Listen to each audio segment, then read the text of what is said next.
इसका जवाब सरकार को देना चाहिए। और जिस दिन से घटना हुई है, आदरणीय राष्ट्रीय अध्यक्ष जी और पूरी समाजवादी पार्टी प्रेस के माध्यम से, संसद के माध्यम से, हर प्लेटफॉर्म पर ये सवाल कर रहे हैं, लेकिन आज तक इस बात का जवाब नहीं है। कल ही मैं सुन रहा था मुख्यमंत्री जी अपनी पीठ थपथपा रहे थे कि 49 करोड़ से ज़्यादा लोगों ने स्नान कर लिया। अगर 49 करोड़ के स्नान करने वाले श्रद्धालुओं की गिनती कर सकते हैं, तो आखिर मृतकों की गिनती क्यों नहीं दे पा रहे हैं? आखिर जो लोग अभी भी लापता हैं, उनकी गिनती क्यों नहीं दे पा रहे हैं? और मैं समझता हूँ शंका इस बात की है कि जो लोग लापता हैं, वो भी कहीं न कहीं आज शायद दुनिया में नहीं है, क्योंकि तभी लोग नहीं मिल पा रहे हैं। देखिए, अफ़ज़ाल साहब का मैंने सुना नहीं बयान, इसलिए मैं उस पे कुछ नहीं कहूँगा। लेकिन हाँ, इस समाजवादियों पे मुकदमा होना कोई बड़ी चीज़ तो है नहीं। अभी कल ही रात लखनऊ में जिस तरह का तांडव चल रहा है मनीष जगन अग्रवाल जी को लेकर, कोई मामूली बात है। और आज मैं सुबह देख रहा हूँ मीडिया पे, सोशल मीडिया के राष्ट्रीय अध्यक्ष जी के आवास के सामने छावनी बन गई है। अब सोचो, राष्ट्रीय अध्यक्ष जी के आवास के सामने छावनी बना दे रहे हैं। तो ये बीजेपी के लोग क्या कर रहे हैं, क्या नहीं, क्योंकि इनके पास अपनी उपलब्धि बताने को, अपने किए हुए कामों को बताने के लिए कुछ नहीं है। केवल प्रशासन के लोग जो छावनी बनाने में लगे, अगर इतना ही प्रशासन कुंभ की व्यवस्था में लगाए होते, तो शायद इतने लोगों की जान न गई होती। लेकिन उधर ध्यान नहीं था, उधर केवल विज्ञापन हो रहा था, प्रचार हो रहा था, प्रसार हो रहा था और सीना ठोका जा रहा था कि हम ये कर रहे हैं, हम 100 करोड़ का इंतजाम कर रहे हैं। और हालत ये है ट्रैफिक का, मैं समझता हूँ अभी पिछले मौनी अमावस्या से लेके अब तक क्या स्थिति है आपके सामने है सब। पिछले 10-15 दिनों से पूरे इलाहाबाद से लेके पूरे पूर्वांचल या इलाहाबाद के लिए जहाँ-जहाँ से भी रास्ते आ रहे हैं, क्या व्यवस्था है ट्रैफिक की। तो सर मिसमैनेजमेंट का शिकार हो गया है पूरा मिसमैनेजमेंट का शिकार है। पूरी तरह से केवल ये जो शैली है भारतीय जनता पार्टी की काम करने की, केवल विज्ञापन करना, प्रचार करना, प्रसार करना। अगर उस शैली की बजाय इन्होंने कोई बेहतर काम करने का प्रयास किया होता, इतने बड़े जो क्राउड के मैनेजमेंट के जो लोग अनुभवी लोग हैं, उनका अगर इस्तेमाल किया होता। ऑलरेडी राष्ट्रीय अध्यक्ष जी कहते हैं कि मुख्यमंत्री जी हर मामले में एक्सपर्ट हैं, उनको किसी एक्सपर्ट की राय की ज़रूरत ही नहीं पड़ती है। तो जब खुद ही सब एक्सपर्ट है, तो फिर इसके आगे क्या कहना है? उनसे हमें प्रमाण नहीं चाहिए। और आखिर वो हैं क्या जो प्रमाण दे रहे हैं? आखिर वो हैं क्या प्रमाण दे रहे हैं? और हम समाजवादियों के लिए फ़क्र का विषय है, श्रद्धेय नेताजी के लिए, आदरणीय राष्ट्रीय अध्यक्ष अखिलेश यादव जी के लिए, जो भाव या जो प्रमाण शंकराचार्य महोदय ने दिया हो, उनसे बड़ा तो मैं नहीं समझता धर्म में किसी की बात का कोई वैल्यू है। जब उन्होंने ठहराया कि पिछला कुंभ शानदार हुआ था, बेहतर हुआ था, अच्छी व्यवस्थाएँ हुई, संतों को सम्मान दिया, वो चीज़ें अब हमें इनसे प्रमाण पत्र लेने की थोड़ी ज़रूरत है भारतीय जनता पार्टी के लोगों से। वोटों की डकैती, चुनाव आयोग को 500 लिखित एप्लीकेशन दी गई, शिकायतें दी गई, एक भी एप्लीकेशन पर कोई कार्रवाई नहीं की। इसीलिए हम लोगों ने मजबूर होके संसद के अंदर चुनाव आयोग के लिए कफन का इंतजाम किया। क्या लग रहा है कि 27 का चुनाव हो पाएगा, इससे निष्पक्ष हो पाएगा? जनता आएगी मैदान में। ये उपचुनाव में प्रशासनिक तांडव के मात्र से जनता देख रही है हर चीज का और सबका जवाब देगी। और अभी लोकसभा में दिया है, कोई नई बात नहीं है। तो क्या लग रहा है कि लोकसभा में बहुत बेईमानी के बावजूद हमारे अलायंस की 43 सीटें जीती, 5 सीटें काउंटिंग में हराई गईं और काउंटिंग से पहले की जो बेईमानी थी वो अतिरिक्त थी। अगर निष्पक्ष चुनाव होता तो 43 की जगह 60 से ज़्यादा सीटें हम लोग लोकसभा में जीत चुके थे। क्या रणनीति रहेगी 27 के लिए? अब रणनीति बता देंगे तो रणनीति का तो आगे वो दूसरा इंतजाम कर। लेकिन हाँ, एक चीज़ ज़रूर है, पीडीएफ परिवार, प्रदेश का जनमानस आदरणीय अखिलेश जी के नेतृत्व में मजबूती से खड़ा होगा और मैं समझता हूँ इस तरह की हर बेईमानी का जवाब जनमानस लोकतांत्रिक तरीके से देगा। दिल्ली में सर केजरीवाल जी की हार का कारण क्या रहा? कुछ मानते हैं कि चुनाव आयोग रहा उसमें जिम्मेदार या जनता रही? नहीं, चुनाव आयोग तो हर जगह शामिल है, महाराष्ट्र में भी शामिल था। चुनाव आयोग ही उनका सबसे बड़ा टूल बना हुआ है। महाराष्ट्र में भी थे, दिल्ली के लोगों की भी यही शिकायत है। उत्तर प्रदेश में हम लोगों ने अभी जो 9 इलेक्शन हुए थे उनमें भी तांडव देखा है, मिल्कीपुर में भी तांडव देखा है। तो ये तो सब चीज़ें अपने साथ चली रही हैं। लेकिन बाकी मैं समझता हूँ आम आदमी पार्टी और वहाँ के लोग समीक्षा करेंगे। उत्तर प्रदेश के लोग अब तैयार हैं आदरणीय अखिलेश जी के नेतृत्व में 27 में एक मजबूत और ऐतिहासिक सरकार बनाने को। सर, ये अब इसका जवाब तो प्रधानमंत्री जी को देना चाहिए, सरकार में बैठे लोगों को देना चाहिए।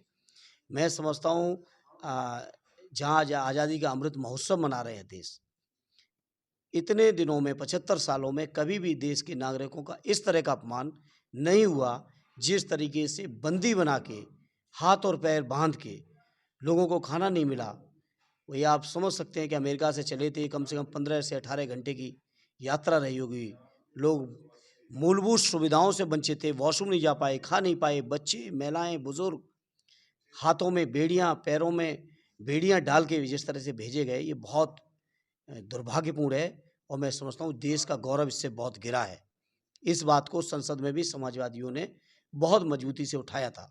अब प्रधानमंत्री जी गए हैं, दोस्ती निभा रहे हैं, बहुत अच्छी बात है, लेकिन इन देश के लोगों के स्वाभिमान की भी चर्चा उनको वहाँ करनी चाहिए थी। पूरी तरह से कुठाराघात है। जो वक्फ की ज़मीनें हैं, उन ज़मीनों पर भारतीय जनता पार्टी के लोगों की निगाह है। रक्षा की ज़मीनें लोगों को कौड़ियों के भाव बेची गई, रेल की ज़मीनें बेची गई, अब वक्फ की ज़मीनों पर इनकी निगाह है। क्योंकि जो वक्फ का आज का कानून है, इस कानून के हिसाब से ये ज़मीन नहीं कब्जा कर सकते थे, इसलिए कानून में संशोधन लाए हैं। जेपीसी बनी ज़रूर थी, अच्छी बात थी, लेकिन जेपीसी में किसी भी विपक्ष के सांसद की कोई भी राय, कोई भी संशोधन स्वीकार नहीं किया गया। और हद तो तब हो गई जब उनका असहमति पत्र जो होता है, जो संसद किसी भी सांसद को समिति में हक है कि वो असहमति पत्र दे सकता है और वो कमेटी की रिपोर्ट का हिस्सा होता है, वो कमेटी की रिपोर्ट का भी हिस्सा नहीं बनाया गया था। इसीलिए जब अभी परसों पेश हो रहा था बिल, दोबारा समिति का रिपोर्ट आ रही थी, तो हम लोगों ने विरोध किया। विरोध के बाद ज़रूर गृह मंत्री जी ने भी कहा और स्पीकर साहब ने भी व्यवस्था दी कि उनकी असहमति को इस रिपोर्ट का हिस्सा माना जाएगा।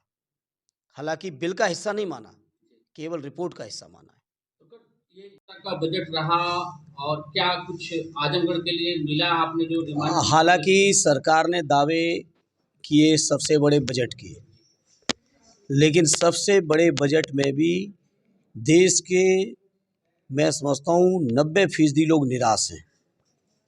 इस बजट में कुछ भी ऐसा नहीं है जिस बजट को कुछ भी उपलब्धिपूर्ण माना जाए या किसी भी वर्ग की कोई सहूलियत की बात की जाए।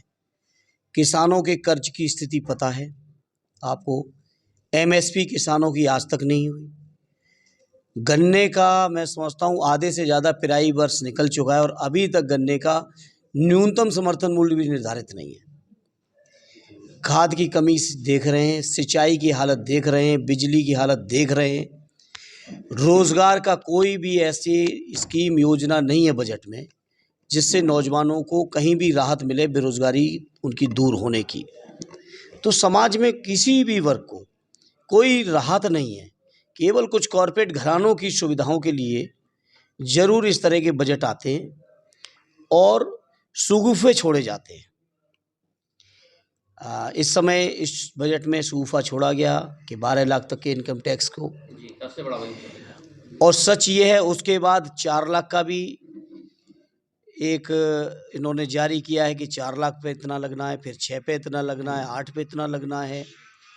और फिर जब 8वां वेतन आयोग आपने बना ही दिया है तो कितने लोग बचेंगे इस 12 लाख की उसमें। सच ये है कि अगर जीएसटी में कमी होती तो मैं समझता हूँ समाज में हर व्यक्ति को लाभ मिलता बजट का। जो इनडायरेक्ट टैक्स जो जीएसटी के माध्यम से ले रहे हैं और जो पेट्रोलियम पे टैक्स ले रहे हैं, अगर इनमें कुछ कमी की होती तो शायद आम व्यक्तियों को लाभ मिलता इसका। तो सर रेल बजट के लिए आपने कोई ट्रेन यहाँ डिमांड वगैरह की? नहीं, लगातार मांग की है, पिछले बजटों में भी की है, अभी भी रेल पे चर्चा जो द्वितीय फेस होगा 10 मार्च के बाद, उसमें रेल पर चर्चा आएगी, चर्चा को भी दोहराएंगे। चर्चा के साथ साथ व्यक्तिगत तौर पर भी मैं कई बार मंत्री, रेल के जो शीर्षस्थ अधिकारी हैं, उन सबसे मिलके आजमगढ़ के लिए प्रमुख रूप से दिल्ली के लिए, मुंबई के लिए, लखनऊ और इलाहाबाद के लिए लगातार हमारी मांग जारी है। और आपके माध्यम से कहता हूँ ये मांगें, ये प्रयास तब तक जारी रहेगा जब तक ये काम हम नहीं करा लेंगे। सर दोहरीकरण का भी जो था अधूरा काम चल रहा था, उसके लिए भी दोहरीकरण का भी मामला है, आपके बनारस से गोरखपुर वाया आजमगढ़ का भी मामला है, जो कि अभी केवल कागजों में है। जी। पिछले सांसद जरूर वाहवाही लेने की कोशिश बहुत किए, लेकिन जब कागजों को खंगाला गया तो आज तक वो योजनाएं सैंक्शन नहीं है। लेकिन हम इतना ही कहेंगे, हम कोई बड़बोलेपन की बात नहीं, लेकिन मेरा प्रयास सार्थक रहेगा, पूरा ईमानदारी से रहेगा, और जब तक नहीं करा लेंगे तब तक मानेंगे नहीं। चूँकि मैंने बताया ना, भारतीय जनता पार्टी के लोग प्रशासनिक अधिकारियों का उपयोग करके वक्फी जो ज़मीनें हैं, जो ज़मीनें लोग ऊपर वाले के नाम पर सार्वजनिक हितों के लिए लोग दान करते हैं, उन ज़मीनों पर बीजेपी के लोगों की निगाह है। और इस कानून को संशोधित करके, अधिकारियों का इस्तेमाल करके और कुछ गैर ज़रूरी लोगों को उन वक्फ के कमेटी में डाल के ये ज़मीनें कब्जा करना चाहते हैं। सर, यूसीसी के लिए अब उत्तराखंड सरकार लाएगी या महाराष्ट्र सरकार ला रही है, फिर केंद्र भी प्रयास करेगी? मैं कह रहा हूँ ये सब बातें बात की हैं। पहले ये बताओ, वो रोज़गार कब मिलेगा जो 2 करोड़ हर साल वादा हुआ था? किसानों की आमदनी कब बढ़ेगी? वो जो 100 दिन के अंदर स्विस बैंक का काला धन आना था, वो क्यों नहीं आया? वो जो लोग कह रहे थे कि डॉलर के मुकाबले अगर रुपया गिरता है तो देश की साख गिरती है, तो मैं उन्हीं की अगर परिभाषा के हिसाब से बात करूँ तो देश की साख आज़ादी से 75 सालों में सबसे ज़्यादा साख आज गिराई है भारतीय जनता पार्टी ने। 88 रुपए पे पहुँच गए हैं। 1 डॉलर के मुकाबले रुपए 88 रुपए। तो आप सोचिए, इनका जवाब कब बीजेपी के लोग देंगे? विवादित चीज़ों को लाके, चर्चा को इधर-उधर घुमा के, और आप मीडिया के साथियों का उपयोग करके, क्योंकि कोई मीडिया का साथी संख्या नहीं बता पा रहा है, या ऑफ द रिकॉर्ड बताते भी हैं तो वो ऑन एयर आप लोग नहीं दिखा पा रहे हो। तो ये जो केवल इमेज मैनेजमेंट का काम हो रहा है, इससे आगे, इससे ऊपर जाके लोगों के हितों में वास्तव में काम करना चाहिए। ठीक सर, थैंक यू। बहुत-बहुत धन्यवाद। नहीं, ज़िम्मेदारी या वादा नहीं कर सकता कि वो कब करेंगे या नहीं करेंगे, लेकिन प्रयासों में कोई कसर नहीं रहेगी, ये मेरा आज़मगढ़ वासियों से वादा है।